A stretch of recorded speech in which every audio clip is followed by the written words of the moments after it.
What's up, everyone? Eli here, Internet's second tiredest music teacher. Today, we're checking out a track that I haven't listened to in a while, and kind of excited to revisit it. One, with these headphones, two, just being older and being more aware of lyrics in general, and then kind of from this mindset of how everything relates together in terms of instruments, instrumentation, uh, instrumental parts, layering in with the vocals and delivery, things like that. But today we're going to check out Trapped Under Ice by Metallica. It's off their second album, Ride the Lightning, and still features legendary bassist Cliff Burton. So that's super groovy. Can never go wrong with some Cliff. Nothing against Jason Newsted and say Alex Trujillo. I think that's right. Uh, Nothing against that, but Cliff was gnarly. So yeah, yeah. Without further ado, let's check it out.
Nice.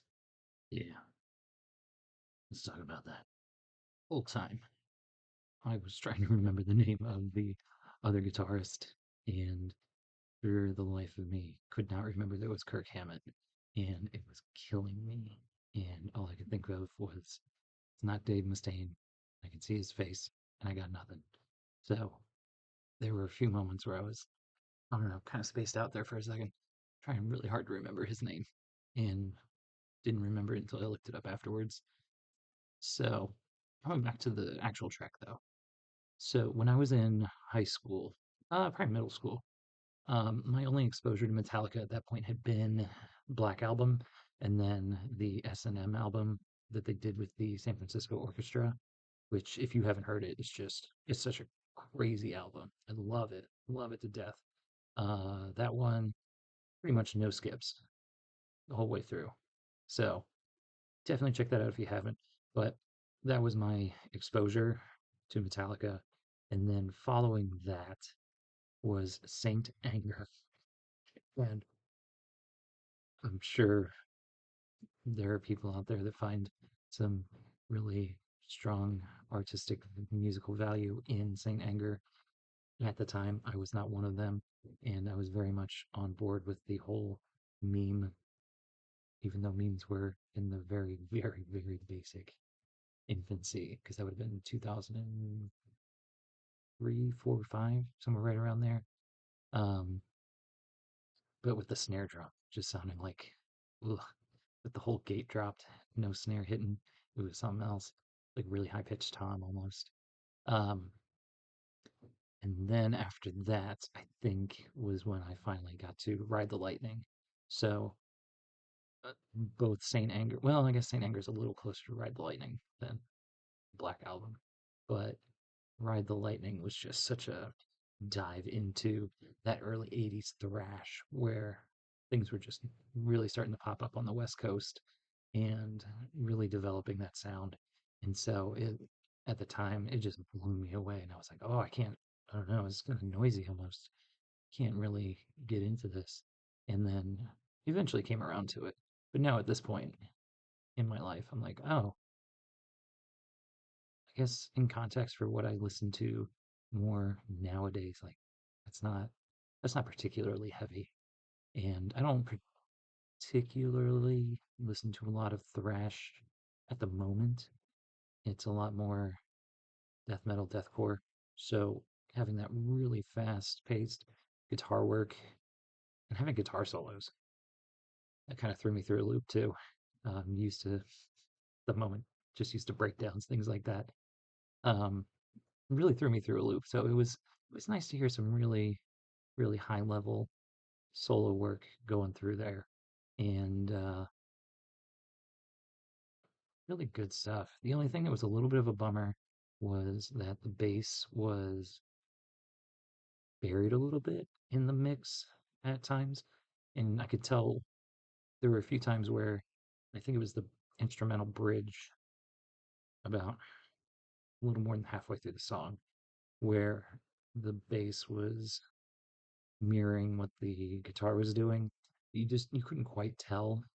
And getting that bass tone, I think, to round that out a little bit more would have been really cool, but it definitely wasn't like what they did with the bass on Injustice for All, where they just muted it essentially.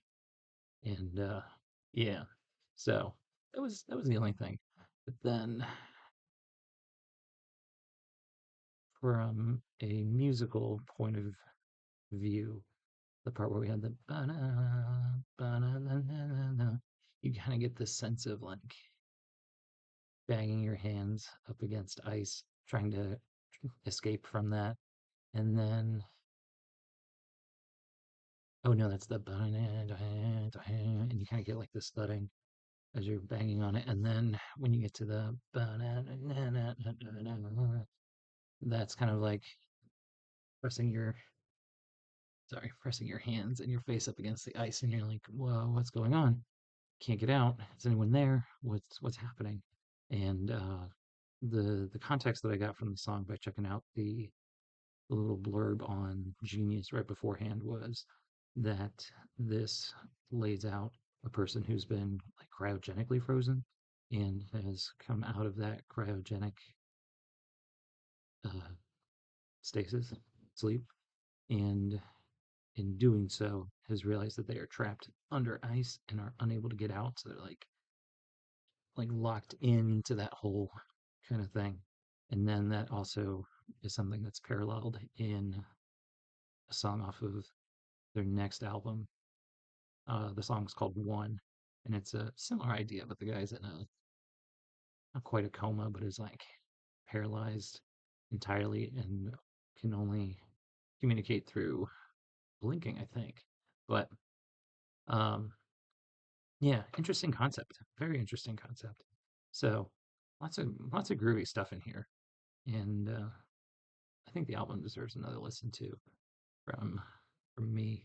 So yeah, I don't know offhand who suggested it, but I appreciate you suggesting it because it's always good to get some Metallica up in there, and hopefully. Oh wait, no, the other thing I was going to mention, this is some stuff where Lars is doing some pretty solid work, and some of his earlier stuff is all right. And I know the joke is Lars is not the best drummer ever, and yeah, yeah, but I think in this sense, this style of what they're doing thrash wise, I think he fits in real well. And just imagining that he almost became a professional tennis player and instead decided to do this, I just think it's so funny. So, and hopefully, he's not the reason that this video gets copyright claimed. Please, Lars. Please, please. Anyway, yeah, you like this kind of content? You want to see some more of it? Definitely hit that like button. Don't forget to comment. And then if you haven't subscribed, do that. And then ring the bell for notifications. But until next time, Internet's second tiredest music teacher, this is Elon out.